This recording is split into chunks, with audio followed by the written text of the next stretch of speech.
देखिए आपके सामने एक सूत्र लिखा है, भाग एल्गोरिदम सूत्र। उसका दूसरा नाम हो सकता है यूक्लिडियन लेमा सूत्र, A equal to B Q plus R. इस सूत्र पे चर्चा होगा। इस सूत्र से कितना नंबर आपके बोर्ड में पूछेगा और इस पे जितना सवाल है, इस थ्योरी पे, इस सूत्र पे जितना सवाल है आपको बताया जाएगा। कौन बोर्ड के लिए इम्पोर्टेंट है वो भी बताया जाएगा। चलिए, इस सूत्र से क्या निकलता है? इस सूत्र की सहायता से मौसम निकलता है, तो आपको आज मौसम निकालना सिखाया जाएगा। इस भाग एल्गोरिदम सूत्र से मौसम निकलता है, तो आज आपको मौसम सीखना है। चलिए इस सूत्र कैसे बना आपको पहले बताते हैं। एग्जाम्पल लेते हैं, जैसे 7 में हम 2 से भाग देते हैं। 7 में किससे भाग दे दिए जी? 2 से। तो 2 तिहाई 6, घटेगा तो 1। तो यहाँ पे इस बीच वाला को आप नाम जानते हैं, इसका नाम क्या है? भाज्य। इसका नाम भाजक। जो आता है जितना बार में जाता है भागफल और नीचे शेषफल। ये बता रहे हैं सूत्र कैसे बना है। इस चीज़ को हम थोड़ा सा एग्जाम्पल द्वारा दिखाते हैं।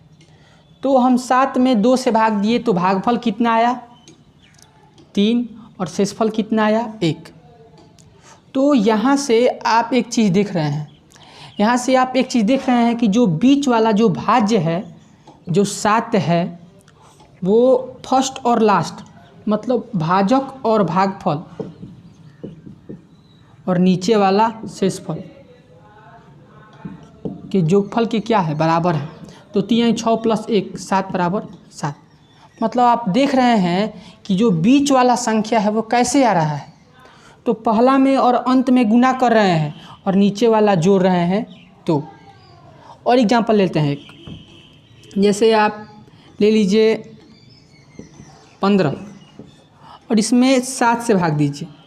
तो 7 दूनी 14, घटेगा तो 1। तो जो 15 है, जो बीच वाला है 15, वो देखिए फर्स्ट और लास्ट के गुना और नीचे वाला का जोड़ कि क्या है? बराबर है। 7 दूनी 14, 1 15। तो आप देख रहे हैं जो बीच वाला होता है भाज्य, वो भाजक और भागफल, भाजक गुना भागफल और नीचे प्लस शेषफल के क्या होता है? बराबर होता है।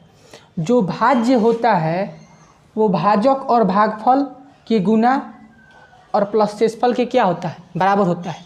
अभी आप एग्जाम्पल से देखें, इसी चीज़ को हम स्मॉल लेटर से इसके इंग्लिश अक्षरों से छोटे अक्षर से सूचित करते हैं तो सूत्र बन जाता है। जैसे भाज्य को इंग्लिश में ए से सूचित करते हैं, भाजक को बी से, भागफल को क्यू से, भागफल मतलब क्वासेंट मतलब क्यू से, शेषफल को आर से, रिमाइंडर। मतलब इस चीज़ को जो आप इस भाग के प्रक्रिया द्वारा सीखे हैं कि भाज्य बराबर भाजक गुने भागफल जोड़ शेषफल, इसी चीज़ को हम जो वर्ड में है उसके रूप में डिनोट कर देंगे तो सूत्र बन जाएगा। मतलब भाज्य को ए, भाजक को बी और भागफल को क्यू और शेषफल को आर। तो ए इक्वल टू बी गुना क्यू प्लस आर। यही सूत्र को कहते हैं भाग एल्गोरिदम सूत्र। इस सूत्र से आपको क्या निकलता है? मौसम। इस सूत्र की सहायता से आपको क्या निकलता है? मौसम। तो आपको एक मौसम निकाल के दिखाते हैं। जैसे आपको 15 और 70 का मौसम निकालना है। क्या निकालना है? मौसम। तो इस चीज़ का मौसम निकालना है तो आप पहले छोटे क्लास में पढ़ लिए हैं कि ऐसे निकालते हैं। 70 में 15 से भाग देते हैं, एक भाग की प्रक्रिया द्वारा मौसम निकालते हैं। लेकिन अभी आपको हम सूत्र की सहायता से बताएंगे। पहले भाग की प्रक्रिया द्वारा देख लेते हैं। 15 चौका 60, घटेगा तो 10। फिर इसको घेरते हैं, फिर 15 यहाँ पे आता है, 10 से कम 10, घटेगा तो 5, फिर यहाँ पे 10 आएगा, 5 दूनी 10। यही जो बाएं साइड है 5, यही क्या हो जाएगा, मौसा। तो इसका मौसा आंसर कितना आया, 5। ये किस विधि से आया, भाग विधि से। लेकिन आपको अगर 10th क्लास में वहाँ पे कह देगा कि भाग एल्गोरिदम सूत्र से बनाए, तो इस विधि से बनाएंगे तो आपका गलत हो जाएगा। आपको इसी सूत्र से मौसा निकालना है।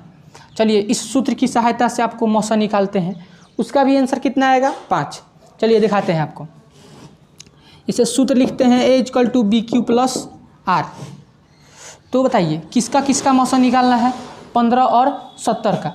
तो इसमें बड़ा कौन है, 70 बड़ा है, छोटा कौन है, 15। तो जो बड़ा है उसको बाएं साइड, जो बड़ा है उसको बाएं साइड रखना है। कहाँ रखना है, बाएं साइड। जो बड़ा है उसको बाएं साइड रखना है और छोटा को दाएं साइड। छोटा कहाँ रखना है, दाएं साइड। और फिर आपको रफ में भाग देना है,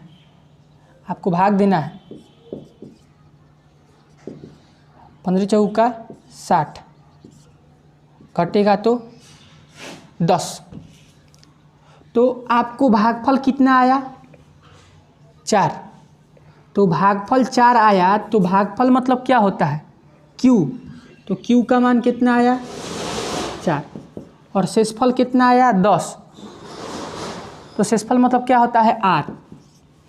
अब यहाँ पे ध्यान देना है, आपको फर्स्ट को और बीच वाला थर्ड को छोड़ देना है। फिर 15 बाएं साइड, बाएं वाला बाएं साइड, दाएं वाला दाएं साइड। फिर इस 2 चीज़ को फिर भाग देना है। भाग दीजिए, 10 से कम 10, घटेगा तो 5। तो भागफल कितना आया, 1।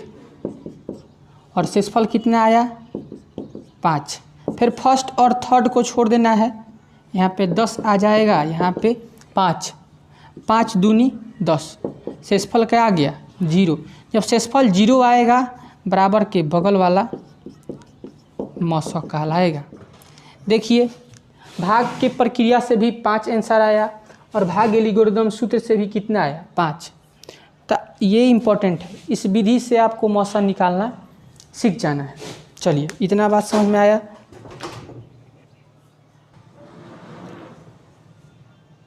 चलिए एक और एग्जाम्पल लेते हैं तो आपको ज़्यादा समझ में आएगा।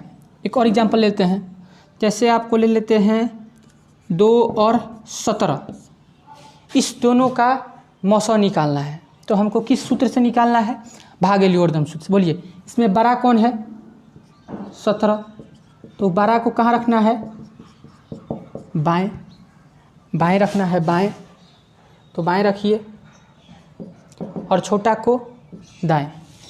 और इस चीज़ के बाद आपको भाग देना है, क्या देना है, रफ में भाग देना है। रफ में भाग दीजिए, 2 8 16, घटेगा तो 1। और भागफल मतलब Q। भागफल मतलब क्या होता है, भागफल मतलब Q। और शेषफल मतलब क्या होता है, शेषफल मतलब R। यहाँ से 1 नंबर और 2 थर्ड है उसको छोड़ देना है। ये नियम हमेशा लगेगा जब तक 0 नहीं आ जाए। फर्स्ट को और थर्ड को छोड़ना है, 2 आएगा फिर 1 आएगा, फिर भाग दीजिए, 1 दूनी 2, घटेगा तो 0। यहाँ पे आपका भागफल कितना आया, 2। और शेषफल कितना आया, 0। यही मौसा, बराबर के बगल में वही क्या हो जाएगा, मौसा। मौसा कितना हो गया, 1। तो आपको भाग एल्गोरिदम से मौसा निकालने आ गया। बढ़िया बात है। चलिए अब आपको एक ऐसा विधि बतलाते हैं जिससे मौसा भी निकाल सकते हैं, आपको लौसा भी निकाल सकते हैं।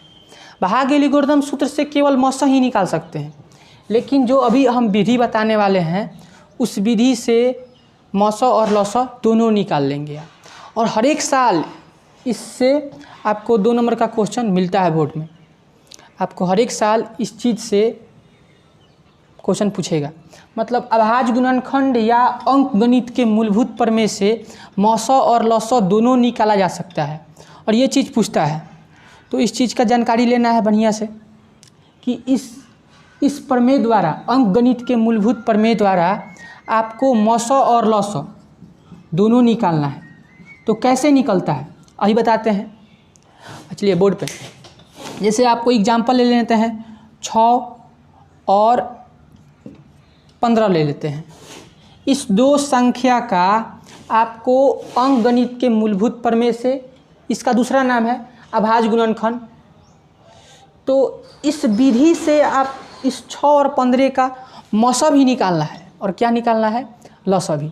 चलिए, तो नाम क्या है, अभाज्य गुणनखंड। मतलब इसका अभाज्य गुणनखंड करना है, इसका टुकड़ा करना है। तो 6 का टुकड़ा कीजिए, 2 तिहाई 6, 3 एकम 3। 6 का टुकड़ा क्या हो गया, 2 एगो हो गया, और 3 कौगो हो गया, एगो। फिर अभाज्य गुणनखंड विधि का नाम है, तो इसका टुकड़ा कीजिए 15 का। तो 3 5 15, 5 एकम 5। तो 3 एगो और 5 कौगो, एगो। मतलब सबसे पहले दी गई संख्या का हम गुणनखंड निकालेंगे, फैक्टर निकालेंगे। 6 का गुणनखंड 2 गुना 3 और 15 का गुणनखंड 3 गुना 5। सबसे पहले यही फर्स्ट के यही है कि आपको फैक्टर निकालना है, गुणनखंड करना है। उसके बाद दिमाग लगाना है कि यहाँ पे ऊपर जो पहले संख्या है उसमें 2 है और नीचे 2 नहीं है, इसमें केवल 3 5 है। ऊपर 2 है, नीचे 2 नहीं है, तो 2 के पावर 0। इसमें 3 है, इसमें भी क्या है, 3 है, तब कुछ नहीं करेंगे। लेकिन यहाँ पे नीचे 5 है, ऊपर 5 नहीं है, तो 5 के पावर 0। ये चीज़ करना है आपको, मेंटेन करना है। दोनों में समान अंक ला देना है, दोनों में समान अंक ला देना। चलिए, बन गया। मौसम में आपको छोटा घात लेना है। चलिए, छोटा घात लीजिए। 2 में छोटा घात कौन है, 2 में छोटा घात 2 के पावर 0। 3 में छोटा घात, दोनों बराबर है, 1 ले लीजिए। 5 में छोटा घात, घात 0 का मान 1, 3 एक ठो है और 5 का पावर 0 मतलब 1। तो मौसौ कितना आ गया, 3। अब बताते हैं आपको लसौ निकालना। लसौ में लेते हैं बड़ा घात। तो 2 में बड़ा घात कौन है, 2 का पावर 1। 3 में बड़ा घात, 3 का पावर 1 बराबर है तो ले सकते हैं। और 5 में 5 के पावर 1, 2 3 5, 2 तिहाई 6, 6 5 30। तो आपका मौसौ कितना हो गया, 3, और लसौ कितना हो गया, 30। तो ये विधि ऐसा है कि जिससे मौसौ भी निकल सकता है और लसौ भी। बहुत इंपॉर्टेंट है। आप इसके विधि में सबसे फर्स्ट में करना है आपको गुणनखंड निकालना है। सेकेंड विधि में मेंटेन करना है। मेंटेन मतलब कि इसमें 2 है, इसमें 2 नहीं है, तो 2 का पावर 0। और तीसरा विधि में मौसौ में छोटा घात, लसौ में बड़ा घात। और यहाँ पे आप देख रहे हैं कि जो संख्या है उसका गुणनफल, इस चीज़ से आप क्या देख रहे हैं, सब चीज़ से आप क्या देख रहे हैं कि संख्या का गुणनफल 15 छक्का 90 और मौसौ लसौ का गुणनफल 30 तिहाई 90। मतलब कि मौसौ और लसौ में गुना कीजिए और संख्याओं का गुना कीजिए। देखिए, मौसौ कितना आया है, 3, और लसौ कितना आया है, 30। इसका गुणनफल कितना होगा, 90। और संख्या कितना है, 6 और गुना 15, इसका भी गुणनफल कितना आएगा, 90। तो दोनों चीज़ क्या आ गया, बराबर। तो ये भी एक सूत्र मिल गया कि मौसौ लसौ का गुना संख्याओं के गुना के क्या होते हैं, बराबर होते हैं। तो आपको याद कर लेना है कि मौसौ और लसौ में भी गुना संख्याओं के गुना के क्या होता है, बराबर होता है। तो आपको एक सूत्र भी मिल गया कि मौसौ गुना लसौ बराबर पहली संख्या गुने दूसरी संख्या। तो इस चीज़ इतना बताने के बाद आपको धन्यवाद। फिर आपका नेक्स्ट चीज़ आपको बताया जाएगा, अगले वीडियो में आपको बताया जाएगा दशमलव प्रसार। परिमेय संख्या का दशमलव प्रसार 2 टाइप से होता है, शांत और अशांत आवर्ती, और अपरिमेय संख्या का दशमलव प्रसार अशांत अनावर्ती। इस चीज़ पर चर्चा किया जाएगा अगले वीडियो में दशमलव प्रसार पर। धन्यवाद। जय हिंद।